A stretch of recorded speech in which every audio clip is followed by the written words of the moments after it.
allow you to understand some of these, assessment criteria that we would need to discuss in terms of know the role of human resources department within an organization. So this one is 3.23, how businesses operate. That's the unit that we are studying.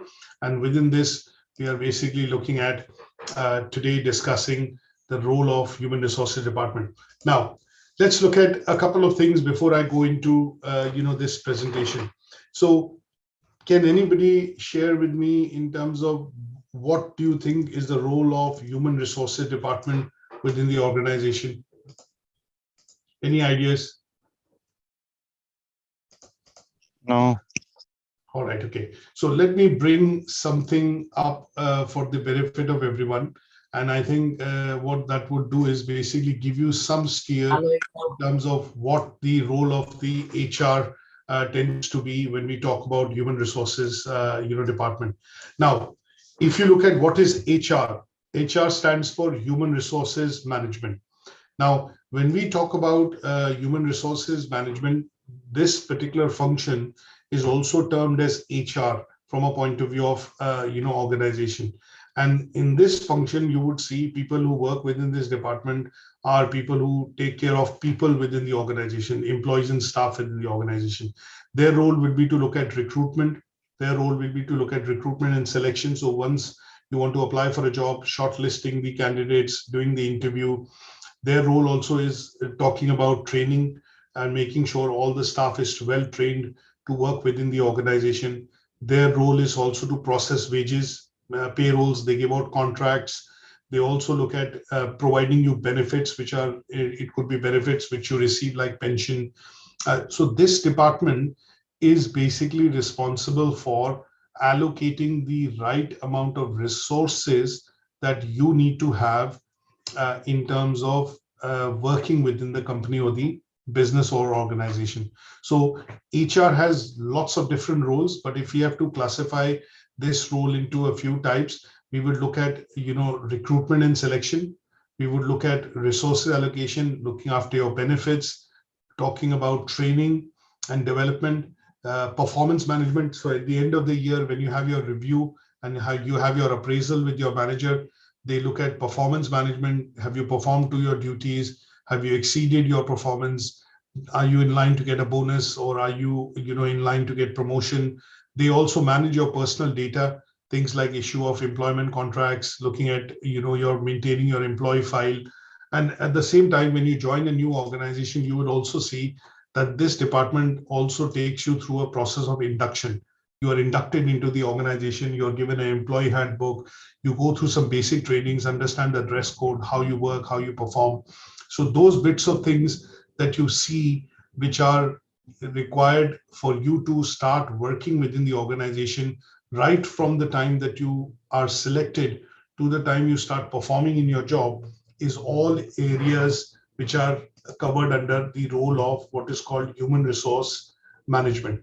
So when we talk about the role of human resource management, we are talking about the functions of HR, which means the day-to-day responsibilities of the human resources department, things like leading the process of recruitment, selection, then once you are recruited, training you within the organization so that you can perform your role, talk about your benefits, your compensation, your salary, the benefits that you get, also maintain legal compliance. One of the things that you will see is that the HR department will also look at maintaining you with certain regulation.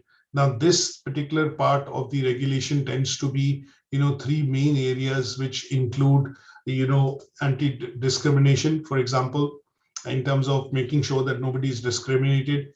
They also govern and, look at the various laws which have to be put into place, like Equality Act, Data Protection Act, looking at, Discrimination Act, making sure that you are an equal employability opportunity employer. That means all employees are given equal opportunity when they work within the organization, and also looking at maintaining the welfare of the employee from a point of view of, work areas. So when I look at HR key areas, these are the three areas, in terms of compliance, in terms of ensuring your welfare, and also ensuring that you get the right amount of let's say ensuring that the basic bits are available for employees to work within the organization. Now, when we talk about the first area, discrimination, companies can sometimes they have to look at this particular law that they have to adhere to, which is called the Discrimination Act. Now, the Discrimination Act that we talk about is basically an act which ensures, it's an act which was introduced and updated under the Equality and Diversity Act in 2010, and this provisions that there can be no discrimination in terms of providing services to the public or to the members of the public when people work within the organization. So in this particular context, if an example that I would give you is, if a company wants to hire, say, for example, somebody to carry out receptionist duties, and in the receptionist duty in the job advert, they declare that we would only want female candidates to apply. Now, this is a discrimination because they are specifying in the job advert that they only want female candidates to apply. That means they are already weeding out or taking out 50% of the applications, which would be males, which would apply for the same role. So this kind of a advertisement, if a company does, would be considered discrimination, and this would be covered under what is called the Discrimination Act or Equalities Act of 2010. So companies cannot discriminate on the basis of sex, race, color, religion, ethnic origin, disability, that you would say only able-bodied individual apply. That means you're not allowing people with disability to apply. And this is also going to be considered, discrimination. So HR departments, one of the signature or the important roles in the organization is to ensure that they are complying with the laws and legislation of the country when it comes to employing people within people or employees within the organization. Now, this might beg a question to your mind, is that what are the important pieces of legislation or law which the government expects let's say the organizations to comply with. So if we look at the major pieces of legislation which were introduced, you would see that in the 1970, the government introduced what is called the Equal Pay Act. That means whether you're male, female, you are depending on the place of work that you at the place we work, you cannot be discriminated against having a different wage. So it does not mean that women will get an X amount of wage and men will get different types of wage. No, there's an Equal Pay Act which everybody has to adhere to. If you work within the same role and function, if you are working as a receptionist and you are a male and you're working as a receptionist, you are a female, if you do the same job, then you are supposed to get the same pay. There can be no discrimination on pay. Then we have the Sex Discrimination Act, which was introduced in 1975, updated in 1986. That means you cannot discriminate between the type of worker or the male-female type of workers which work within a particular role. So example that I gave you of the advert, if a company tries to advertise that we want to hire a receptionist and only say female only apply, would mean that they are discriminating under the Sexual Discrimination Act. Then we have the Race Relations Act, you have the Disability Discrimination Act, and you have the Equal Employability Act, wherein again employers cannot discriminate against on the basis of what religion or religious beliefs you have. So this is one of the important pieces of work which the Human Resources Department looks into, because of the fact that they need to ensure that people are not, all people or all workers working within the organization are given the same status, considered in a similar way, and they have to follow these acts to ensure that there is no favoritism, discrimination which is being done as far as the legislation is concerned. Now, let's go across to understanding the second most important function of HR. Now, the second thing that we talked about was when we look at, essentially organizations, not allowing their staff to become part of unions. Now, as you know that in the UK, if you are working within the organization, you are allowed to take up a membership of a union. And if you feel that you are not being represented and you are being discriminated against or you are being met unfairly, then you can ask the union that you are a member of to represent your case with the employer or with the government if it leads to litigation. So there is a importance of dealing with the unions when it comes to function of HR. So one of the key things which we look at, that the human resources department looks at, or the manager, somebody who's called the human resources manager or the HR manager looks at, is that is there an unfair practice being dealt with the employee? And if they feel that I've been not given the right working condition, or I've been discriminated against, or my organization is not listening, then in those cases the employees can actually go to their union, and the union can then represent their case with the employer. And you can see this as an example. What happens is, if you see the news, and if you heard, you must have heard in the news that during the COVID-19 pandemic, British Airways decided to lay off 12,000 workers. They were a combination of ground staff, air hostesses, air stewardess, pilots, and they wanted to reduce the expenses of the company by bringing it down. And they decided that they will offer redundancy and involuntary redundancies to staff in order to bring the expenses and the make some savings on the company, because the airline sector, as you know, has suffered during the pandemic. So this kind of a decision which was taken by the management did not go well with the workers or the employees, and the employees decided to ballot. And what they did was they did the balloting action, and the trade union, the employees overwhelmingly kind of voted to take action against the employer. So in this case, the union, the employees union, then took up the case, saying that no, this is something which cannot be done because it will put employees out of job and this will be unfair. So the union then took up the case and then negotiated with the management of the company to bring this to a workable solution. So some employees who wanted to take voluntary retirement took the voluntary requirement with the payout, and some workers which wanted to retain and continue working in their jobs were given the opportunity to continue. So a trade union is an organization of workers which is created to protect and advance the interest of the workers by negotiating agreements with the employers. These agreements could be pay, conditions of work, and also in some cases they provide what is called legal advice and financial assistance. Now, if I am an employee of British Airways and they want to make me redundant, that means they want me to leave my job. Now, I am not going to be legally ready to take on the expenses to fight the company in the law or in the court. So in this case, I can go to my union, to which I am a member of. Like, what are the unions? I don't know in terms of, do you know any unions in the UK? Any? Have you heard about any unions or union memberships in the UK? So there are lots of different unions in the UK. They are Unite, you have TUC, Trade Union Congress, you have the Transports Union, you have the National Union of Rail. There are different associations which basically represent the workers' rights and employment rights. And in some cases, sometimes if you have to fight a big company or you have to represent your case, you might have to take the help of the union because there are financial costs involved. And these unions then offer legal assistance to employees to be able to fight their case.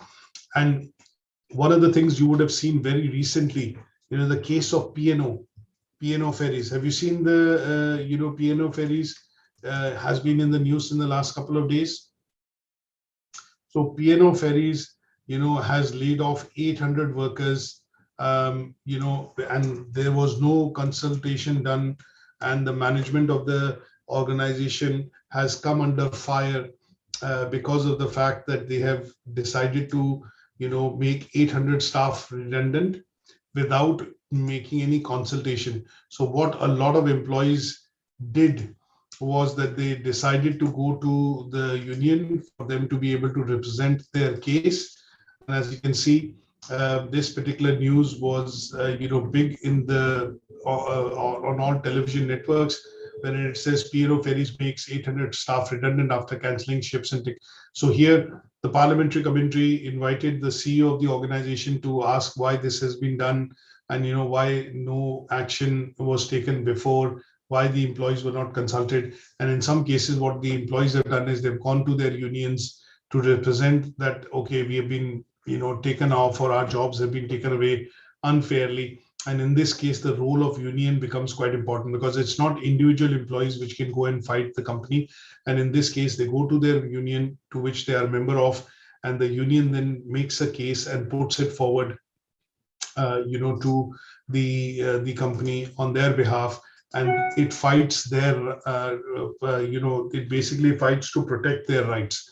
So one of the key important bits which Human Resources Department look at is that they also work with unions to ensure that they are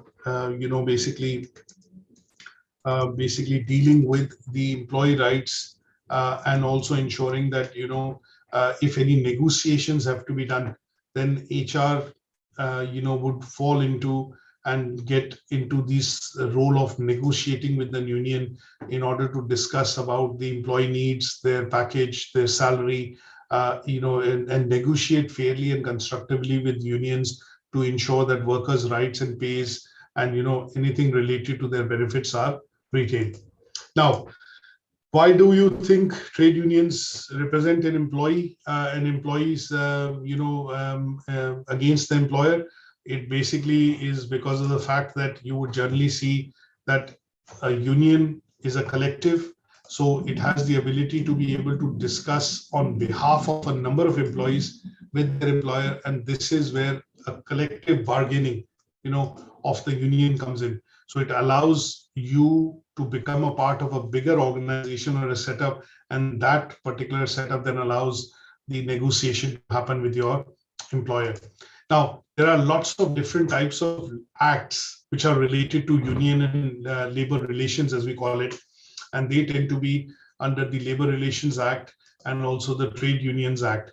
Now, they are also reflected in now called the Employment Act of 1980, and this allows, when we look at the Employment Act, this allows the workers' right to be protected under the Employment Act, which most organizations or businesses need to have.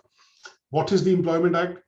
It is an act which basically provides payment of public funds towards trade unions, expenditure in the case if balloting is done, that means strike action is done, and it also uses the employer's premises in connection with balloting, and also in some cases to improve and make provision for some sort of action which is to be taken against the employer. So basically the Employment Act is an act which provides funds out of the public funds towards the trade unions so that they are able to carry out their functions and represent the employees in terms of their their perspective.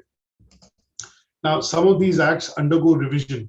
So when we talk about the Employment Act of 1982, this act underwent revision in the Parliament, and they make amendments to this act, and these acts are then obviously amended, and the new versions of the act actually become applicable. So here at this stage, what we need to understand is, through these slides which I'm throwing you, we need to understand that one of the key things which HR does in terms of its role is basically to look at ensuring that they comply with the important pieces of legislation, that means acts which have been introduced by the Parliament, to ensure that all employment contracts, all the activities of the organization when it comes to employees are actually in line with the compliance of the acts which have been provided or are available and are to be followed through as far as the country is concerned. So in the UK, there are lots of different types of acts, and these have to be taken into account from a point of view of employment. Now, the next thing that we want to look at is understanding whereabouts these acts help the employees to understand certain pieces of legislation.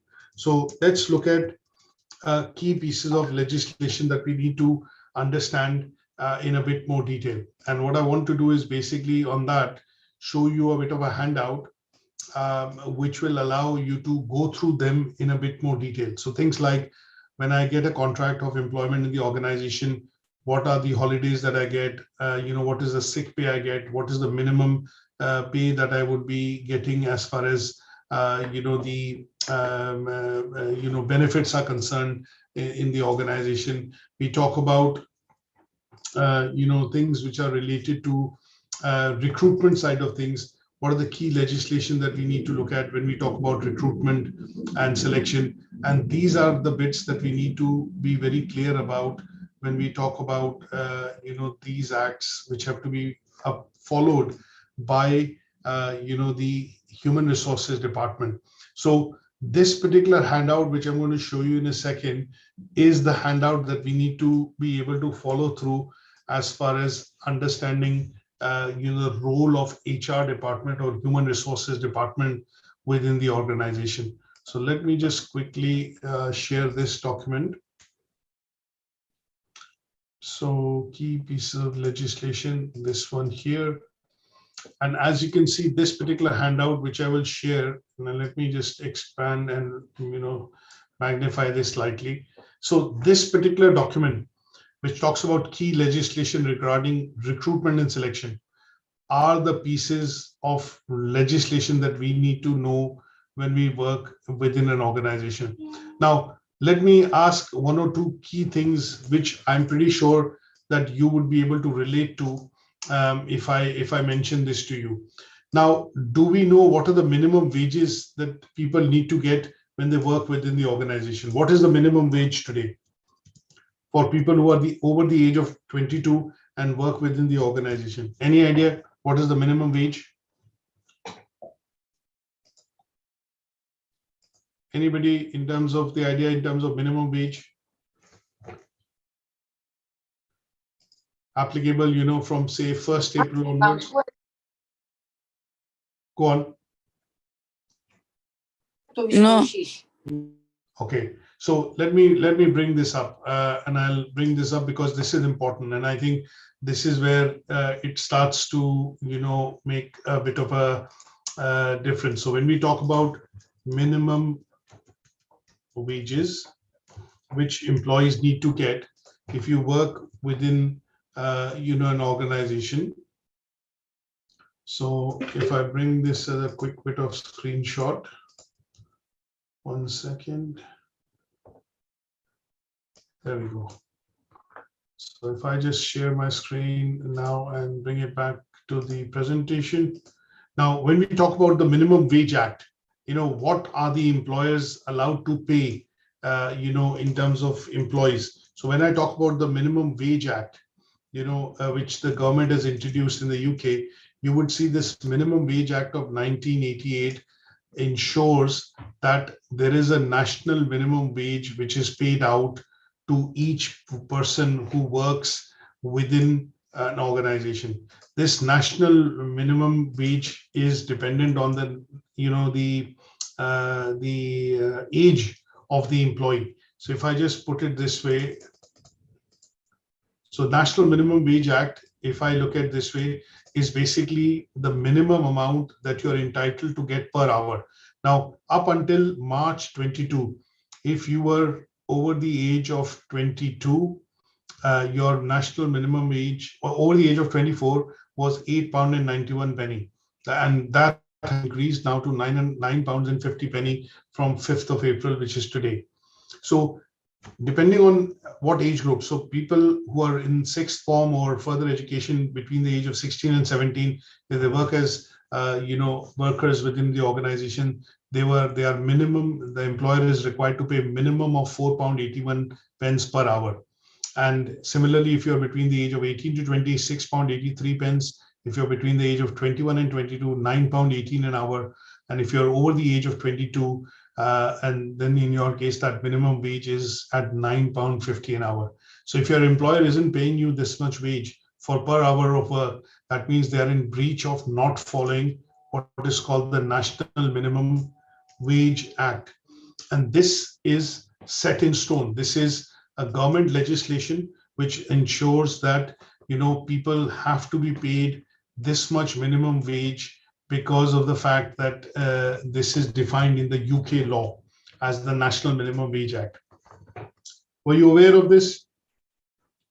Was everyone aware of this? Yes.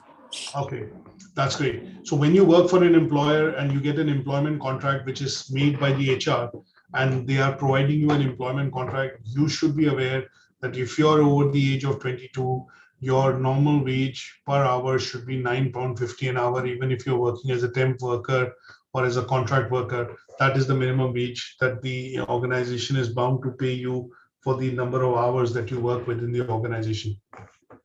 Now, similarly, there are various other different types of acts which the role of HR ensures that the company follows this, so they are not in breach of law and the government regulation, but it also ensures that they are complying with the legislation which is being put in place by the UK government. Similarly, there is National Wage Act, or maybe something on the similar lines in France, Germany, and other countries. And obviously, from that point of view, this will be something which all companies and will need to adhere to. Now, let's look at briefly some of the other functions of HR. Now, when I talk about some of the other functions of HR, what we also want to understand is that one of the other functions of HR is to also help employees develop their employees to have skills for the future. Now, what does this mean? So this function is basically covered under what is called training and development. So as an organization, the role of training their workforce, if there's a new machine, for example, which is brought into the organization. Let's take an example of a small business like a pizza shop. So if you work within, say, a Pizza Hut or any of the outlets, and it's a new business, or McDonald's as an outlet, and you are hired to work within the outlet, the employer is bound to give you some training to be able to work on the machine. So for example, if you use the fryer, or for example, you're using one of the dispensers to give out a hot drink or a soft drink, the employer is required to make sure that you are trained to be able to work on that equipment or that machine, so that you are safe, you are also providing services safely, and you're not going to injure yourself. So this is an example that one of the things which HR needs to do at all levels, whether it's at the junior level, middle management level, or at the senior level, they are required to look at training and development of employees within the organization. And training and development is done primarily to increase or enhance your skills. And this allows the organization to ensure that you are productive, you're efficient, and you're doing your job well. Is that okay? So training and development is clear. So training and development can be done by the organization by sending you to, say, for example, attend a training seminar, for you to go into a training session, which could be for 2 days, 3 days, to get trained on a say on a particular aspect of the role that you are required to do in the business. And these can be short-term. Trainings are always short-term, and development tends to be long-term. That means the company is trying to, ask you to become a manager in 3 years' time. So they will train you and develop you to take up a senior role in the organization over a point in time, and that will be the role of development. So development tends to be long-term and training tends to be short-term. So when we talk about training, it could be a new skill that you're required to pick up, or if there's a new process which the company has introduced and they want employees to refresh their training, like health and safety, for example, in the organization, you go through small training every year. If you are a health and safety, a first aider or a health and safety person who provides the first response to an employee if they are not well till the ambulance arises, there are a number of people which are trained on health and safety within the organization, and you're required to do training just to keep yourself up to date with what is required to be done when you are asked to provide health and safety or first aid training. Now, development tends to be long term, because if you're being trained to become a manager, they might put you into a trainee program or a development program, and that training or development program will allow you to essentially develop skills over a point in time, which will give you not only experience but also knowledge academically and vocationally to be able to step into the manager's role. And this part of the process is basically then termed as development. So if I look at giving you some idea in terms of one of the main functions of HR, which is normally done, then that tends to be training and development. Briefly look at one of the other functions of HR that we normally talk about is dealing with what is called, benefits, in terms of what kind of benefits which the employees get when they work within the organization. And we talk about this particular function, which is what you get in terms of your wages, your salary, or the benefits that you get when you join and when you get a contract. They tend to be under a part and parcel of what is called the compensation and benefits that you get within your employment contract. Now here, the HR needs to ensure that they are making sure that they are complying with, say, the various legislation, like we talked about the what you call the Minimum Wage Act. They are paying you minimum wage, which is as per the legislation. They also give you a notice period in the contract. They give you certain bits which are which are important for you to look at. When you get employment contract, they are a part and parcel of what you're expected to do when we talk about contracts. So when they issue an employment contract, they set out what is called terms and conditions which are going to be applicable between you and the employer. So what you're expected to do, what are your rights, what are your responsibilities, and this particular contract is then signed both by you and the employer, and this becomes a central piece through which essentially the employment details are provided to the employees. So when we talk about an employment contract and when we talk about compensation and benefits, you are going to get this in writing from the employer at the place of your work, and this will be covered under what is called the Employment Contract Act, or basically under the employment contract that you get from the organization. And this is one of the main functions of HR department. Now, when we look at another important function that we want to talk about is we talk about recruitment and selection. How does a company recruit more employees within the organization? Can you tell me and think of reasons why do you think the company needs to recruit more people within the organization? Anybody? No idea. Okay, so if, for example, you think that if we say, for example, if you run a small business, so you run a small cafe, and that cafe is doing quite well. So what you are thinking now is, when you started the cafe, say in January this year, you are getting maybe 10 customers a day and you were able to manage the workload.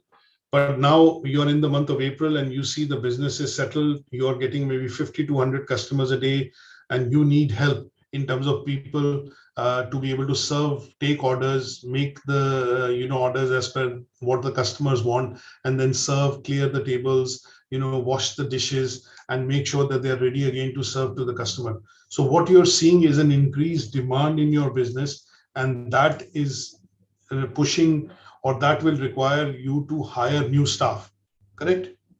In that case, what will mean is that you will need to hire new staff, because you are now stretched. You are now at a place wherein you are not able to carry out all the things that you are required to do, be on the tills, serve the customer, clean the dishes, clean the tables, fold the chairs at the end of it, lock the restaurant at the end. No, all this is becoming difficult. So what you are doing now is you're feeling that you need to now look at recruiting new people to come in and help within the business. So in this case, one of the things which is happening is that because your business is doing well, that means you are now required to hire more staff. So one of the key things which the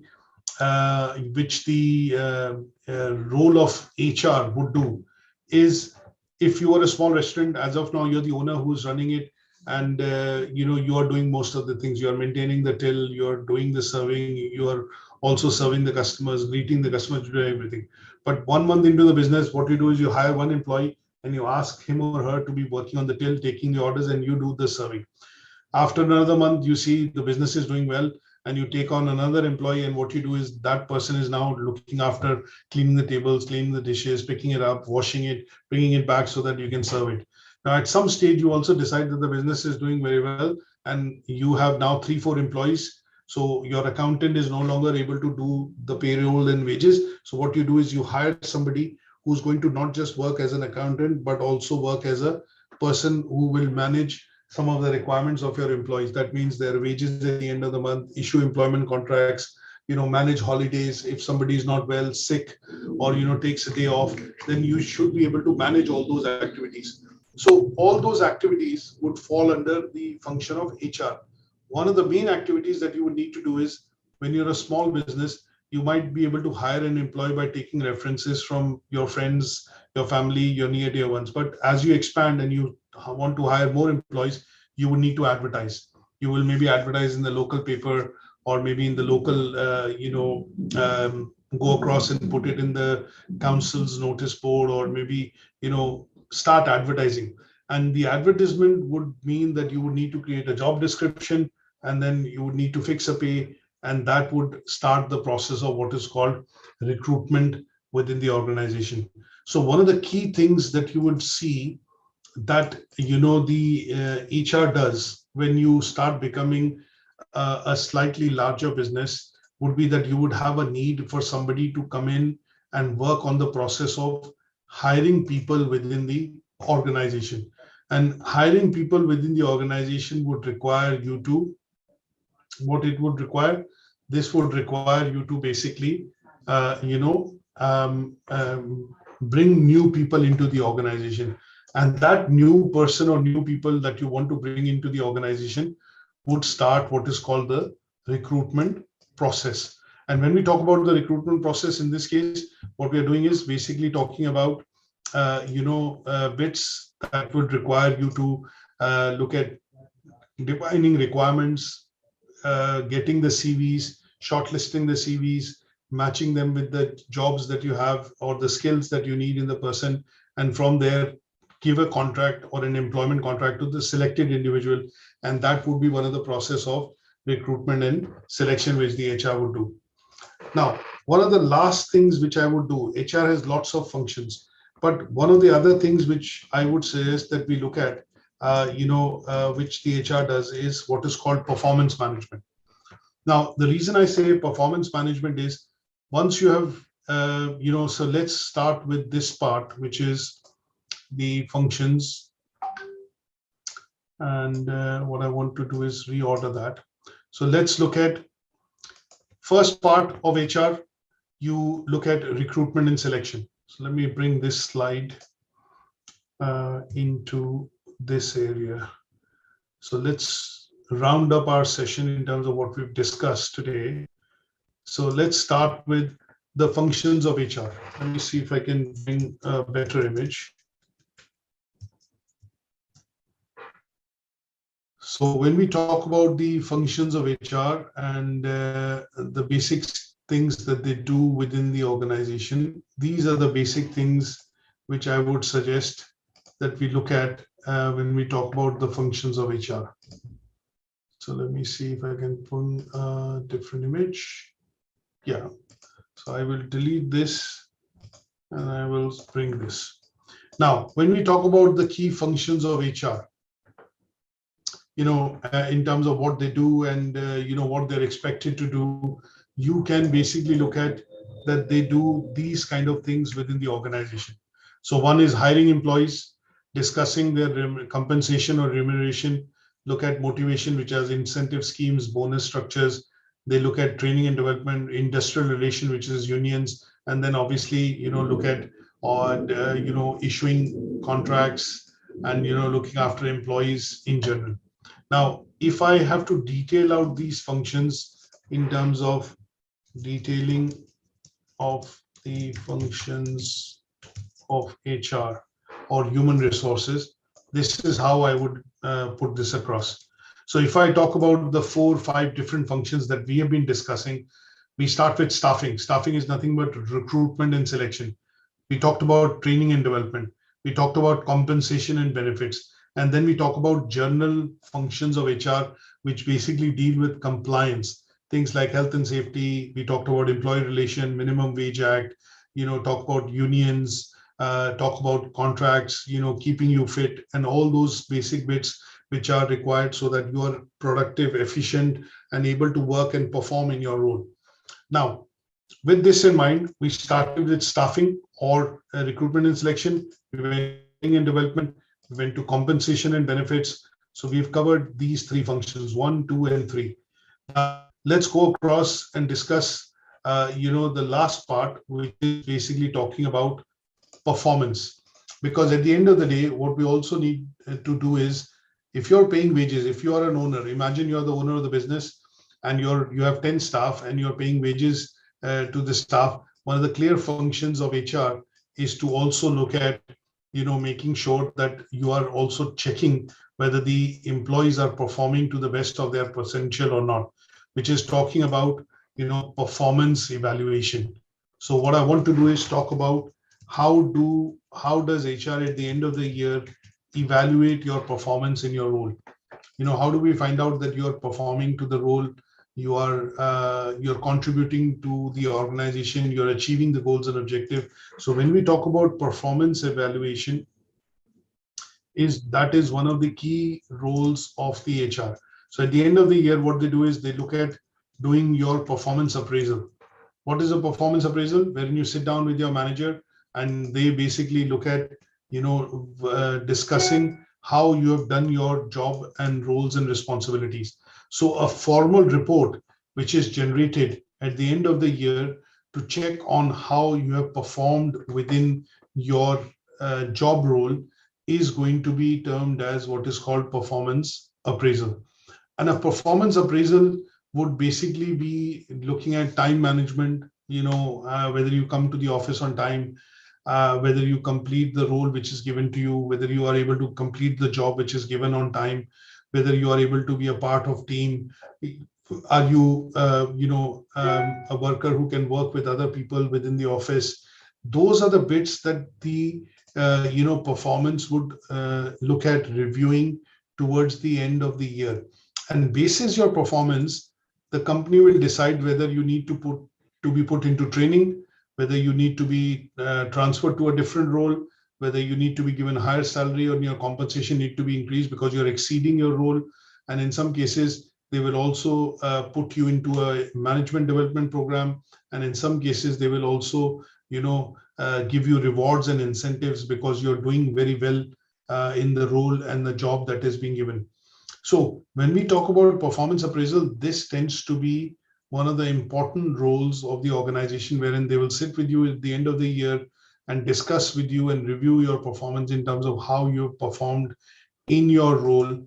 And there would be a survey, you would be asked to fill up a questionnaire, and this will then be reviewed with your manager to ensure that the objectives which have been done or given have been performed by the employee to the best of their ability. And this is where, they should be in line now for receiving an award or maybe a promotion. And those are the things which are then also looked at from a point of view of, giving you some benefits from a point of view of saying, okay, the employees work quite well. And what we need to do is we need to give them a certificate. Sometimes it's a promotion, sometimes it's a hike in salary. Sometimes you're also given an additional bonus or incentive. Sometimes it could be you're put into a management program. And in some cases, you are also given what are called stocks of the company, which you can sell at a later date after the lock-in period. And this is normally given to the top management or the board because they agree on targets which are, market share targets or increasing the profitability of the company. And that allows them to, look at measuring performance of an employee in the organization.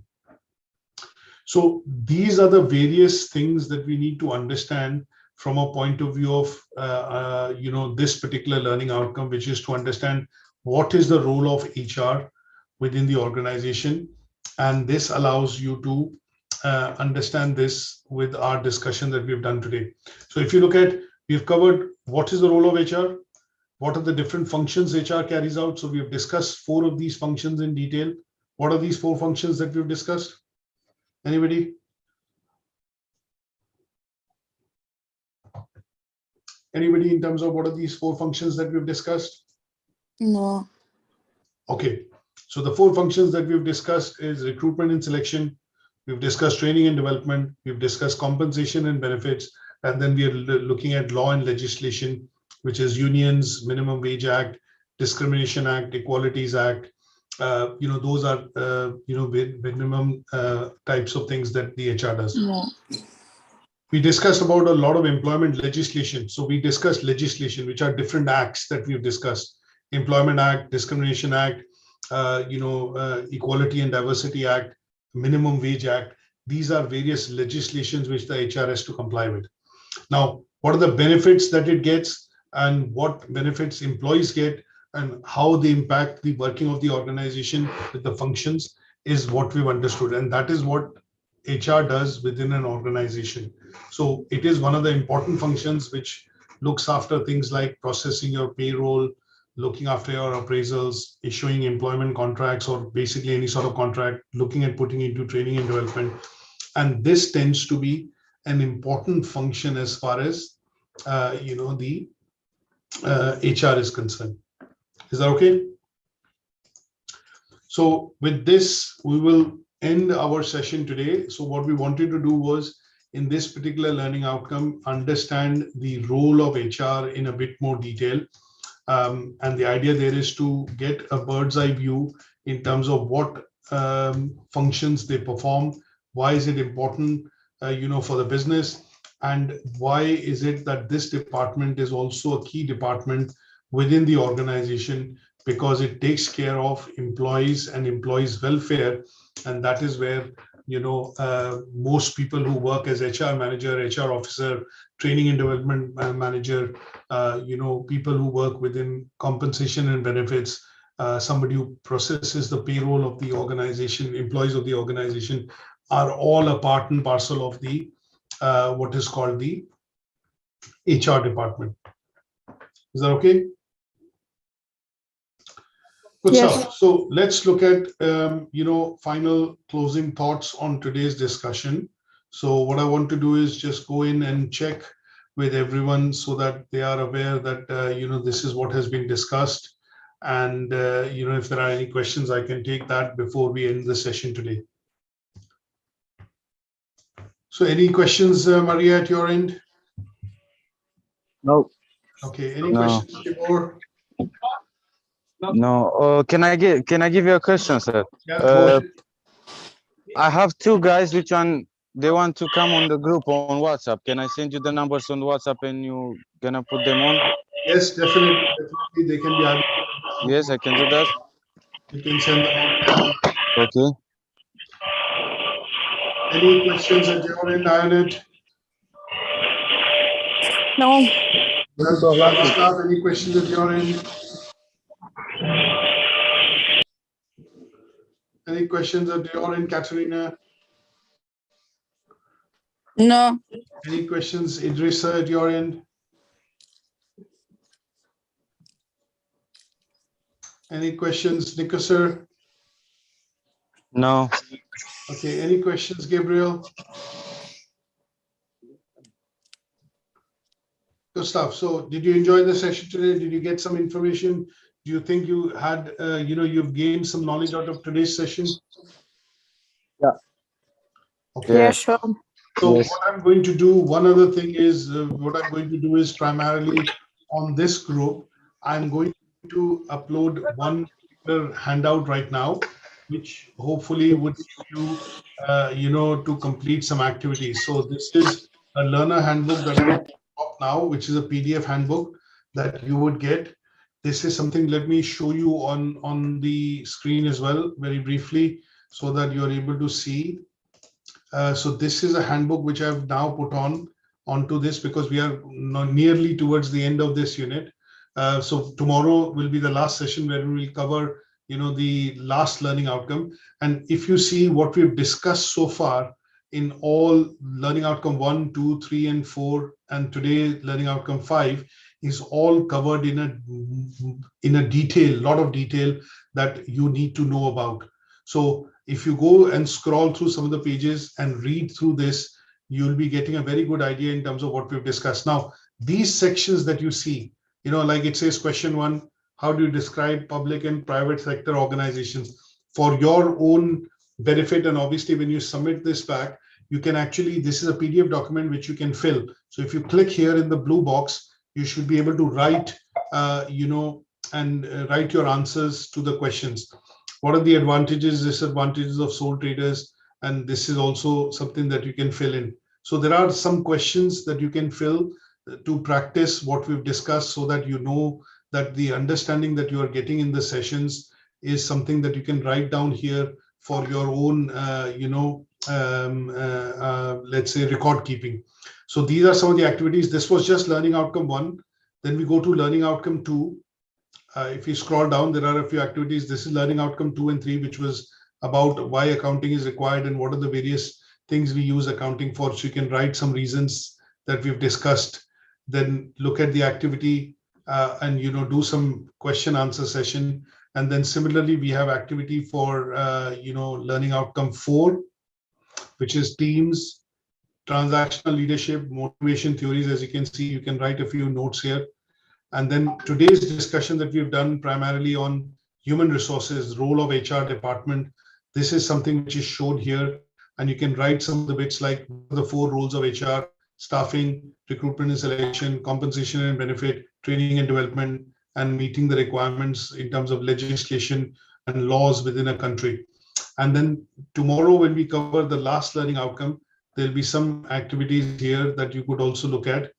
And that will be what is customer service and why is it important for any business, any organization.